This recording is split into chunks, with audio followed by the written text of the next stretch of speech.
Italy is sitting on a ticking time bomb. 3 trillion euros in national debt. That's more than the entire value of its economy for a year. But what if I told you this isn't just Italy's problem? A full-blown debt crisis here could destabilize the entire Eurozone, threatening the stability of the euro itself. So, how did one of Europe's largest economies fall into such a difficult situation? And what does this mean for the future of the Eurozone? Italy has one of the highest public debt-to-GDP ratios in the Eurozone, exceeding 140%. This high debt level has been a long-standing issue because of years of budget deficits and slow economic growth. Italy's public debt is one of the highest in the world, both in absolute terms and as a percentage of its GDP. As of recent years, it has consistently ranked as one of the most indebted nations within the Eurozone. As a matter of fact, Italy's national debt crossed 3 trillion euros in 2023. That means the Italian government owes more money than the entire value of all the goods and services it produces in a year. So, how did Italy end up in this situation? Well, there's no single culprit behind Italy's debt crisis. The roots of Italy's debt crisis are deep and complex, stemming from years of economic stagnation, structural weaknesses, and fiscal policies that have struggled to stimulate sustainable growth, making it harder for the government to generate revenue to pay off its debts. Despite joining the Eurozone in 1999, Italy's economic growth remained sluggish, and the global financial crisis of 2008 only worsened the situation. Italy's government was forced to bail out struggling banks and implement austerity measures to reduce its deficit.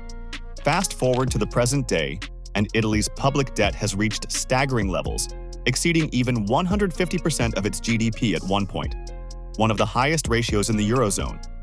And even with huge fiscal support from the other members of the Eurozone, Italy's perspectives look rather bleak.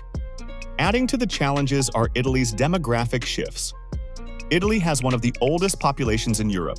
This means fewer working-age people are contributing to tax coffers, while the government spends more on pensions and healthcare for retirees.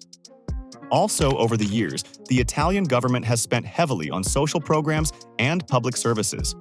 While these programs are important, they can also contribute to a budget deficit. Its pension bill is the largest in Europe and is growing the fastest. Other nations in trouble with demographics, for instance Japan, have the advantage of being financial sovereign nations. Moreover, Italy's political instability has made its economic problems worse. Frequent government turnovers and policy shifts have hindered the implementation of necessary long-term economic reforms, contributing to fiscal inefficiency and public disillusionment. And this debt crisis has spread beyond financial markets, heavily impacting the lives of everyday Italians. Youth unemployment remains high, prompting a brain drain that saps the country of its potential. Small and medium-sized enterprises, the backbone of Italy's economy, face unprecedented challenges, from access to finance to bureaucratic hurdles. Although, in response to the crisis, Italy's government has unveiled a tax-cutting 2024 budget, aiming to stimulate growth and address public concerns. However, plans to raise the 2024 budget deficit target to between 4.1% and 4.3% of GDP have sparked debate. But is it enough? Probably not. Also, to be clear, this debt crisis isn't just Italy's problem. Italy is at the center of fragmentation risk because its economy is large enough that a debt spiral could destabilize the entire Eurozone. Here's why. As a founding member and one of the largest economies in the European Union, Italy's financial troubles have the potential to destabilize the entire monetary system. A full-blown Italian debt crisis could cast doubt on the stability of the euro itself. This could lead to currency fluctuations and economic uncertainty across the Eurozone. Moreover, Italian banks hold a significant amount of Italian government debt. If Italy defaults on its debt, it could cripple the Italian banking system and send shockwaves through European banks that are interconnected.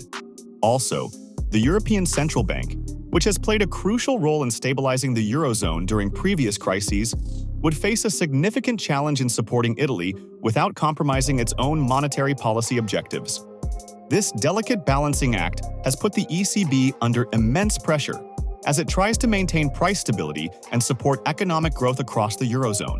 Then there are also fears that Italy could exit the Eurozone, which could have serious consequences for the future of the currency union.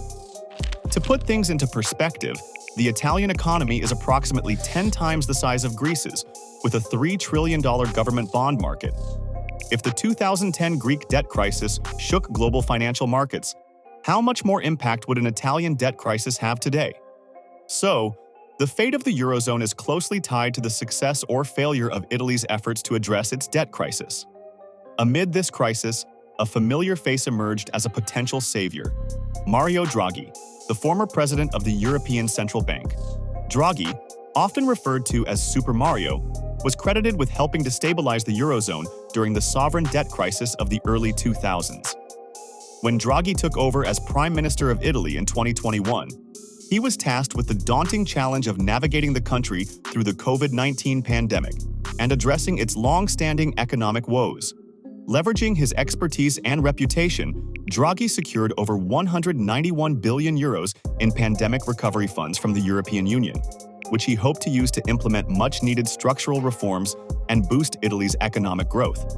However, Draghi's tenure was cut short in 2022 when political tensions within his coalition government led to his resignation. This sudden departure has raised concerns about the sustainability of Italy's economic recovery and the country's ability to address its debt crisis effectively. The now Italian Prime Minister, Giorgia Meloni, who won the 2022 elections on a populist, nationalist ticket, had also vowed to maintain state control. She has planned to sell stakes in key national entities, aiming to generate a cash influx of 20 billion euros by 2026. However, the opposition has strongly criticized her decisions, raising questions on the intentions of the government, while the analysts remain skeptical about its impact on the debt-to-GDP ratio. Now this raises a critical question. What solutions are out there to address this soaring debt? Well, there are three factors that might improve a country's public debt burden. These are achieving a healthy primary budget surplus, securing lower interest rates for government borrowing, and catalyzing a quicker pace of economic growth. Each factor is a potent tool for economic resurgence and fiscal stability. Moreover, the European Union's role is also critical, with mechanisms like the European Stability Mechanism and the Next Generation EU Fund offering financial support while promoting reforms. However, Italy's journey through these avenues has been fraught with challenges. Instead of a primary budget surplus, it faces a precarious balancing act of fiscal commitments and social needs. Borrowing costs, influenced by market perceptions of risk and stability, have not been as lenient as hoped. Meanwhile, the Italian economy's growth engine has sputtered, struggling to gain the momentum needed for a significant turnaround.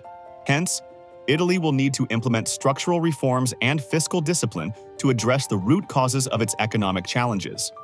So, Italy's debt crisis holds lessons for the Eurozone and beyond. As we look at this complicated economic problem, finding a solution is tough but not impossible. The Italian people, known for their strength and creativity, might still find a way to create a stable and successful future. Thank you for joining us on this exploration of Italy's debt crisis.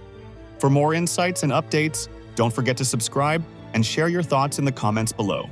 Until next time.